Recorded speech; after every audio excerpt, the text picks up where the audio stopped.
You. So today I wanted to take our 7-ish minutes that we do every Tuesday and just talk a little bit about what you can do if you have to do an interview with someone at an upcoming show. I was just talking with someone this morning who's got the NAB show coming up. I was talking with someone else who in May has a robotics show coming up, and we're all just sort of getting back to events and shows. And some people feel nervous about it. Yesterday, someone told me, someone we work with, it's their greatest fear in life is having to give an interview and speak in public. And I thought, oh my gosh, that's such a challenge. But we all, most of us at least have the opportunity to do it, and it's good. It promotes our businesses and stuff. And so it doesn't have to be scary. Now, I can say that I was super scared the first time I did video interviews and just even sitting down with an editor at a show, at an event, and doing an interview. I thought, oh my gosh. And I kind of waited for them to ask me some questions and just try to come up with some answers. And just, can I just say, total fail. So, in the next few minutes here, I want to give three things to you that you can do to make it easy for yourself. Easy peasy, cakewalk, cupcake, easy as cupcakes. Nope, that's not quite it. Easy as pie, but I have cupcakes, so we're going with that. And then also, I want to invite you to a free training coming up next Tuesday called Media Training 101, how to talk with the press in one-on-one meetings. It's going to be about 20-25 minutes. And two of my friends, Bob Decker, Nacha Ghosh, are going to be there. And we're just going to give you a checklist that you can take away with you, some great free resources. And I've got a video interview checklist for you there too. And we're going to go through some things that you can do. And maybe I'll tell a story or two about some fails I had. I don't know if that's interesting. But for today, let me give you these 3 points. The sign up link, I'll pop it in the comments below in just a minute, so you'll get that. All right, so the first thing when you're doing an interview with the press, they always wanna know what's new. They just do, and so they're trying to report news, so they wanna know what's new, and so if you can have 2 or 3 points ready to talk with them about, I literally would jot those down on my hand, just 1 word for each point on my hand, so that I would just have that. If I felt nervous, I could look down. I didn't even hide it from them. They thought it was funny usually. So have your 3 points. So if you have a new service, a new product, a new installation, a new customer, a new client, something cool and new. And I was talking with somebody Friday and they were like, well, we don't have anything new. I'm like, you do. You've got this cool new place that's using your stuff and they're using it in this interesting way.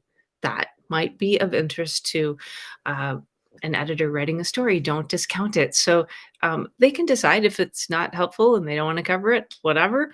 But you can show up and go, yeah, I want to tell you about this and it's being used in a new way at this cool place. So that's a really good thing to do, and if you can just have 2 or 3, points, ideas, stories, that you can tell to the editor you're talking with, or if it's a video crew, you can talk with them about that as well. So 3 points. So that's my first thing I wanted to mention to you. All right. And then, secondly, have a place for people to get more information, a call to action. Now, it does not have to be a hard sell. I'm not saying it needs to be a hard sell, but make it easy for the editor, for if it's a video interview, for the viewer to get more info from you, right? And so have it be, if you want the block diagram for this, text me the word diagram at my number and it will automatically send to you, or shoot me an email, or go to this website and get this, or go to my YouTube channel and watch that. Like something, give them a place to go to get more info. Hopefully, it's a place where you can capture their info and start a sales conversation with them if it's a fit. But in any case, have a place for them to go, or have a place where you can invite them. Like I just invited you to a free training event next week, right? So have something you can do to offer to them to give them more info. So that's the second thing. And third thing, if you're doing especially a video interview, pause at the beginning and at the end. So when the crew who's editing that video is doing the edits, that they have a place to start your video and stop it, that they're not hunting for a good frame.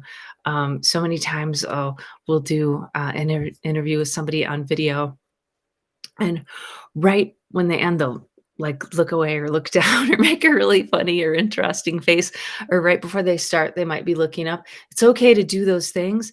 Just if you can pause with a, you know, nice look for just a moment at the beginning and again at the end.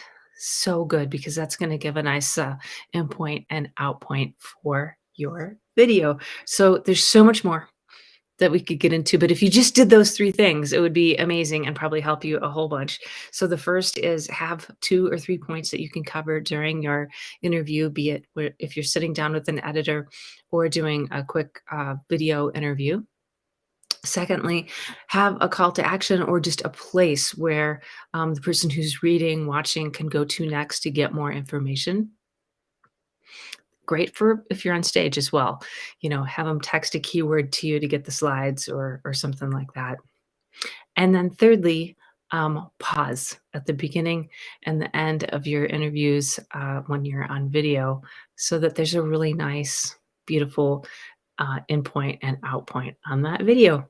Those are 3. I could keep going, but join me next Tuesday and get more info from my excellent colleagues, and I'll have some stuff to share with you as well.